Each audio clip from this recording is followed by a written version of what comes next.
Hello, fellow cyborgs, and welcome to my first Unhaul.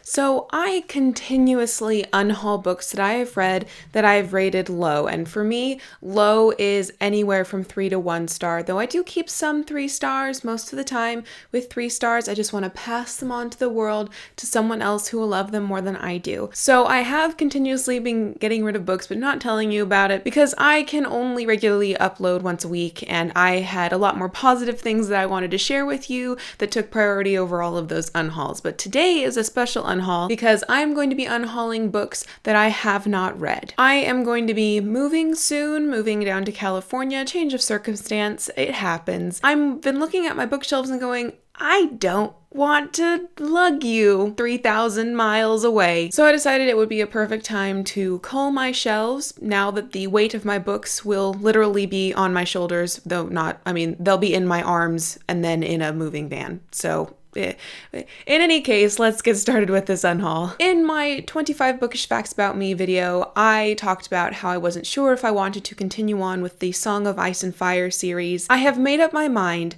that I am going to keep book 3 around, but give away books 4 and 5. I'm going to read book 3, and if I super love it and I do want to continue on, I can get copies of these at the library. I got these actually at a library sale for like 50 cents each. They're huge too and quite heavy for mass market paperbacks. Like there's a lot of pages that are small and thin, but there's a lot of them packed in here. So I don't need these yet. If I want them, I can re-get them later, but I don't need to take these all the way down to California with me. Next is Imager by L.E. Modisette Jr. This was a gift that was picked out because she couldn't find the book she actually wanted to get me. She did end up finding the book she actually intended for me, so I'm keeping that around, but this one, I'm just not that interested, and so I'm going to pass it on to someone who will be delighted to find it for cheaps. I technically have read this. This is The Wizard of Earthsea by Ursula K. Le Guin, and when I first read it, it was dry and boring and I kind of hated it,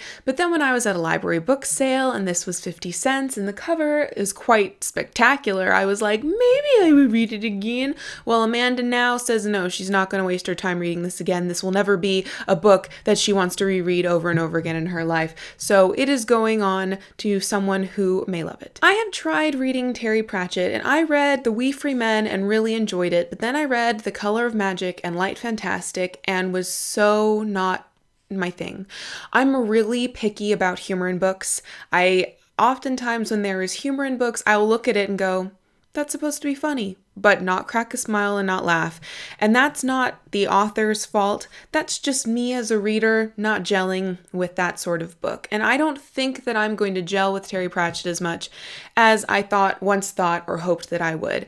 So I'm just going to pass this on. This is Equal Rights. This is the 3rd book in the Discworld novels series, but frankly, if I'm going to try the Discworld novel series proper, then I'm going to go to the ones that have death in them as the narrator, because that's pretty much the only thing that may make me appreciate them more. These are Sword and Sorceress Volumes 1 and 2, edited or compiled by Marion Zimmer Bradley.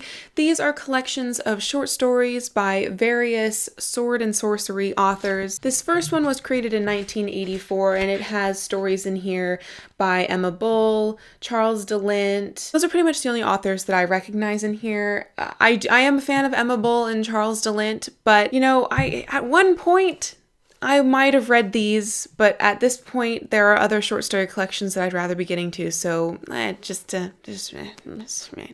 Here are 2 books by C.J. Cherryh. This is The Gate of Ivral and Down Below Station. I really like C.J. Cherryh. I've read the first 2 books in her Foreigner series, which is Foreigner and then Invader.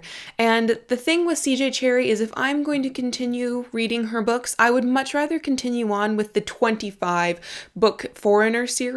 I have so much to catch up on than reading these standalones or starting other series. So if I want to get back to these, I can pick them up at another later date, but for the time being, I'd much rather continue on with the Foreigner series, and I want these to go to a better home. This is The Man in the High Castle by Philip K. Dick. I have tried reading Philip K. Dick before. I read Durandroid's Dream of Electric Sheep, and I've also read a couple of his short stories, and I just don't think his writing style is for me. I don't think that the thematic elements that he likes to play around with are really for me. If I want to read some more Philip K. Dick in the future, then I know where a library is. They always have his stuff available. I just don't need to carry this paperback down with me to California because I can't see getting to this anytime soon. It's not a priority for me anymore. Random nonfiction book popping in. This is the 80-10-10 Diet by Dr. Douglas N. Graham. This I purchased when I was really gung-ho about being a raw vegan, which I was last year about this time. However, since I've not continued being a raw vegan, and at this point in my life, I'm having a hard enough time trying to be 100% vegan, so I'm not going to get to this anytime soon. And maybe there's a raw vegan where I'm living right now who's been looking for this book, but doesn't want to spend the $26 on it new, so it's just going to go to somebody else. The Wildwood Trilogy. So you guys saw me talk about this in my intimidating TBR pile tag, and I talked about how this was one of the intimidating series on my shelves because I bought all 3 of them in one go, read the first one, and was kind of meh about it. I gave Wildwood 3 out of 5 stars, and it was a pity 3 out of 5 stars. When I look at these on my shelves, I'm not excited at all, and I do not think these will be life-changing books. I do not even know if I'm going to like what happens in the second and third ones. So I would much rather just get rid of these and not have to have them on my mind anymore. The only reason why I would finish this series at this point is to somehow prove that I hadn't wasted my money. That's not a good enough reason for me to finish reading this anymore. So they're going to someone who will appreciate the beautiful covers and also find a beautiful story underneath them, but I'm not going to be that person. Here's The Silmarillion by J.R.R. Tolkien. This book is the mythology of Middle-earth and that world. And it's technically then a prequel to The Hobbit because it's ancient stories. I got through about half of this. I got to page 140 out of 300 or something like that.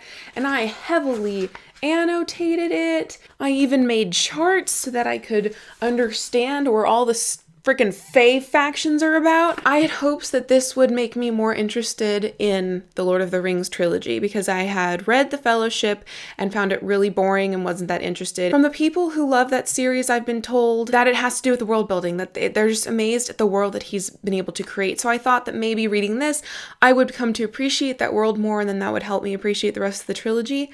But I don't have the patience for this. I have the time for it, but I'm not going to give it the time. Either the trilogy can stand up on its own, or it can't for me. And just because I adore the movies, it doesn't mean I have to adore the books. And Tolkien lovers, you will continue to love Tolkien.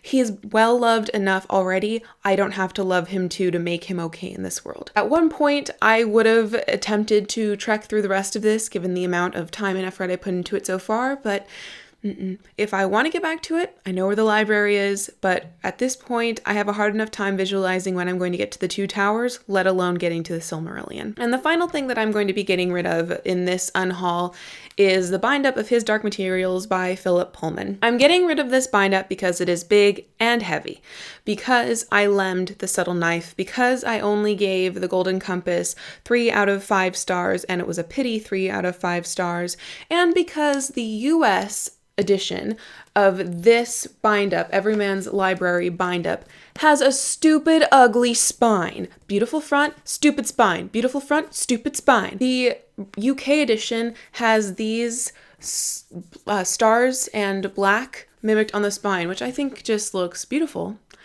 This doesn't. So not only am I was not happy with this bind-up as much as I was hoping to be, if I want to read The Subtle Knife and The Amber Spyglass and finish the series out, maybe I should do the audiobooks instead, or I know where the library is and they will have copies of those. So here's pile 1 of the books that I'm going to be unhauling, and here's pile 2 of the books that I'm going to be unhauling. I'm going to be unhauling 16 volumes, though obviously the His Dark Materials bind-up contains 3. So 16 volumes, 18 works I'm going to be getting rid of in the hopes of having only treasured or much more interesting books that I'm going to be trekking down to California with. Thank you for watching this unhaul. Please let me know in the comments down below if you think I'm making a terrible mistake. It's fine. I'm allowed to make mistakes and I'm allowed to not be interested in things that you love, but if you love them, just tell me why. I would still be interested in hearing why. I'm always interested in hearing your thoughts as long as they're polite and kind. But you're normally really good about that. Also, would you let me know if you've unhauled anything recently, and especially anything that you haven't read yet? What have you lost interest in? Thank you for watching, and until next time, please continue to be lovely. You're great. You're great at it. Just keep doing it. Sure, if I was going to continue on with the song and I song, I already wasted my money. Like, Amanda, in the past, you made a bad decision, but that's okay. You've made worse and you will make worse, so don't feel too bad about it. It's just buying books.